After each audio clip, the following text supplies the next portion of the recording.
Hi everybody, I'm Tim from troutandfeather.com, and in this video I pose and discuss a question: to tie or to buy? Stay tuned.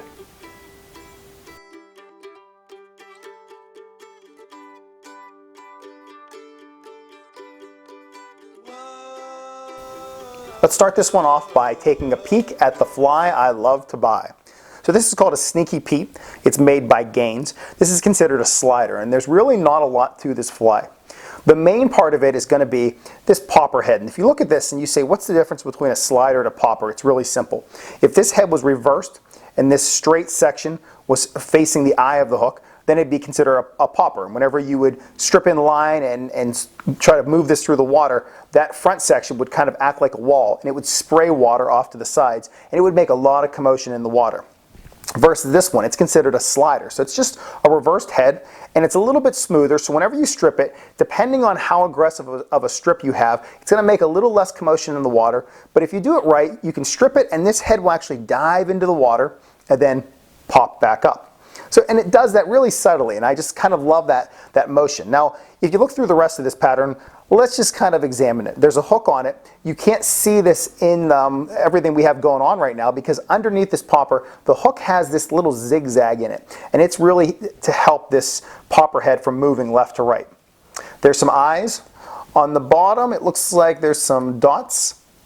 We have some rubber legs going through it. It looked like it was dipped in paint, maybe varnished or some type of a shellac over the top. We have some hackle, we have some just polyfibers, we have some more rubber legs going off the back. So there is really not a lot to this fly. It's a pretty simple fly.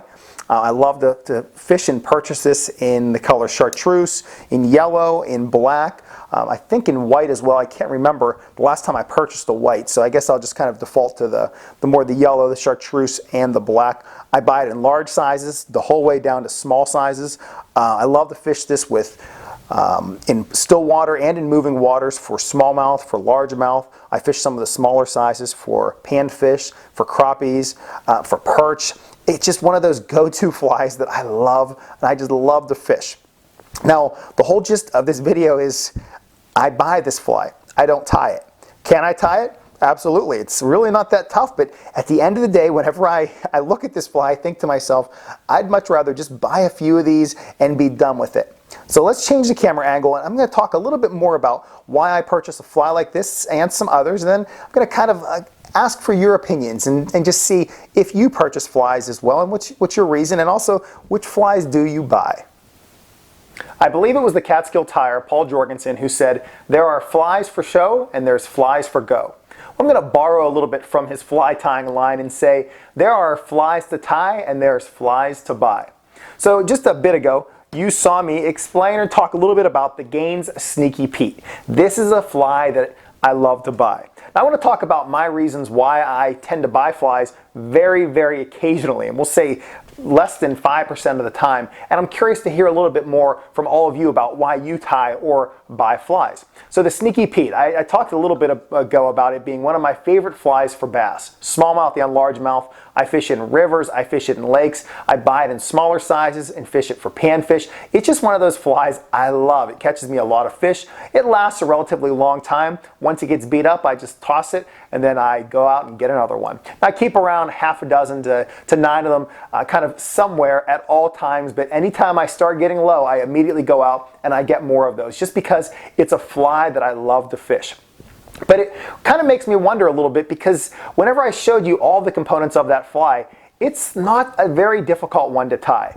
Yeah, maybe mine wouldn't be as pretty at first, but over time I definitely could tie that fly. There's no question. Every material that I talked about, I own. Every single one, the paint, everything. Yet I still go out and I buy this fly. Now, are there other poppers that I tie myself and other sliders? Sure. But at the end of the day, this is the one that I just love to fish. Yet it doesn't matter to me if it costs $250, $350 a piece. I still buy them. And at times I wonder why, and I'm not quite sure. Now, there's another instance in which I do purchase flies, and I know exactly why I do it. It's if I'm on a trip, and typically on most fly fishing trips, I always bring a travel bag with me. And there's times though, whenever maybe we fished all morning into the afternoon and we realize there's something coming off and we don't have the materials to tie it, or we just simply don't have enough time. Then we'll go to a local shop if there is one, and we'll buy flies that we believe are going to work in the evening or the next day.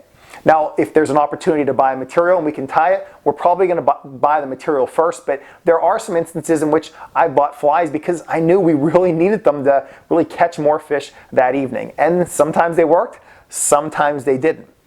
But aside from that situation and my sneaky Pete popper, there's really no other situations in which I really go out there actively purchasing flies. Sure, I've been to fly fishing shows or the International Fly Tying Symposium, and I've seen someone tie a really cool fly, and I wanted to buy it from them just to have it in my personal collection. Or there's been instances where I've bought a fly because I wanted to keep it and just use it as my base pattern, and then I can replicate it on my own.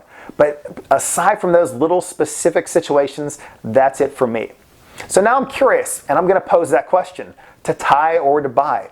In what situations do you buy? Or is that all you do? Or is it just you do nothing but tie and you'd rather catch that fish on your own fly or else not catch it at all? And I can truly understand pretty much every answer that you're going to get, but don't just tell me if you tie, if you buy, but be more specific. Tell me, what are the situations in which you prefer to tie or you prefer to buy? And I'd love to kind of delve a little bit deeper into this topic and hear from many of you out there just to get your thoughts. And more specifically, I'd love to hear which pattern specifically do you purchase.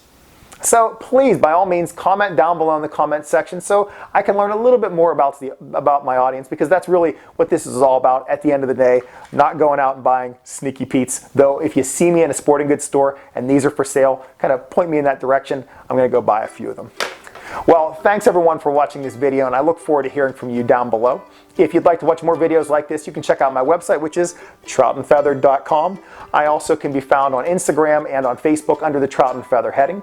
I also send out about a monthly email. If you'd like to be signed up for that, just shoot me an email for it at tcammisa@gmail.com, or go to troutandfeather.com, scroll down to the bottom of the homepage, and put your email address in there.